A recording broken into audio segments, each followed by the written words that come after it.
നബിദിന സമ്മേളനവും ഗാസ ഐക്യദാർഢ്യ പ്രാർത്ഥനാ സദസ്സും സംഘടിപ്പിച്ചു. കാഞ്ഞങ്ങാട് സംയുക്ത മുസ്ലിം ജമാഅത്ത് കമ്മിറ്റിയുടെ നേതൃത്വത്തിലായിരുന്നു പരിപാടി. പലസ്തീനികൾക്ക് വേണ്ടി ആത്മാർത്ഥമായി പ്രാർത്ഥിക്കുകയും പ്രാർത്ഥന സ്വീകരിക്കപ്പെടാനുള്ള അർഹത ശരിയായ വിശ്വാസത്തിലൂടെയും ശ്രേഷ്ഠമായ കർമ്മങ്ങളിലൂടെയും ആർജിക്കുകയും വേണമെന്ന് സമസ്ത കേരള ജമീയത്തുൽ ഉലമ പ്രസിഡന്റും കാഞ്ഞങ്ങാട് സംയുക്ത മുസ്ലിം ജമാഅത്ത് ഖാസിയുമായ സയ്യിദ് മുഹമ്മദ് ജിഫ്രി മുത്തുക്കോയ തങ്ങൾ പറഞ്ഞു. കാഞ്ഞങ്ങാട് സംയുക്ത മുസ്ലിം ജമാഅത്ത് നബിദിന സമ്മേളനവും ഖാസ ഐക്യദാർഢ്യ പ്രാർത്ഥനാ സദസ്സും ഉദ്ഘാടനം ചെയ്ത് സംസാരിക്കുകയായിരുന്നു അദ്ദേഹം. വളരെ വിശുദ്ധമായ പരമ്പരയിൽ കൂടി നമുക്ക് ലഭിക്കപ്പെടുകയും ചെയ്യും.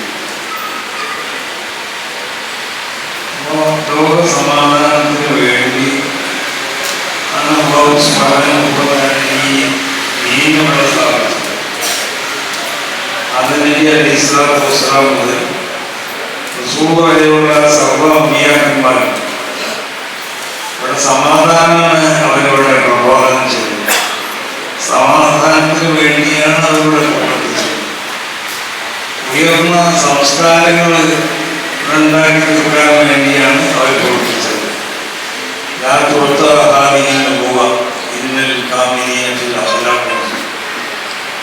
എല്ലാം നിൽക്കുന്ന സ്വഭാവ ഗുണങ്ങളിലും പൂർണ്ണരായ ആളുകൾക്ക് മാത്രമേ അല്ലാഹു സുബ്ഹാനഹു വ തആല പ്രവാചകത്വം എന്നുള്ള പദവി നൽകുള്ളൂ.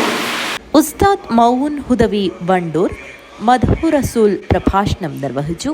പ്രസിഡന്റ് മുബാറക് ഹസൈനാർ ഹാജിയുടെ അധ്യക്ഷതയിൽ ജനറൽ സെക്രട്ടറി ബഷീർ വെള്ളിക്കോത്ത് ആമുഖ പ്രസംഗം നടത്തി.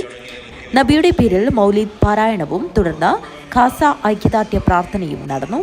കാഞ്ഞങ്ങാട് സംയുക്ത മുസ്ലിം ജമാഅത്ത് ഭാരവാഹികളായ MK അബൂബക്കർ ഹാജി, ജാദിൽ ഹസൈനാർ, PK അബ്ദുൽ കുഞ്ഞി ഹാജി, KB കുട്ടി ഹാജി, ഷരീഫ് എഞ്ചിനീയർ, റഷീദ് തോയമൽ, താജുദ്ദീൻ കമ്മാടം, അബൂബക്കർ മാസ്റ്റർ പാറപ്പള്ളി, മുൻ ജനറൽ സെക്രട്ടറിമാരായ M Moidu Moulavi പുഞ്ചാബി, A Hameed Haji എന്നിവരും മൊയ്തു അസ്ഹരി, അബ്ദുൾ റഹ്മാൻ ദാരിമി, ആദം ദാരിമി, അബ്ദുള്ള സഖാഫി, മുനീർ ഫൈസി, മൊയ്തീൻ കുഞ്ഞി മൗലവി, മുഷ്താഖ് ഹുദവി എന്നിവർ സംസാരിച്ചു.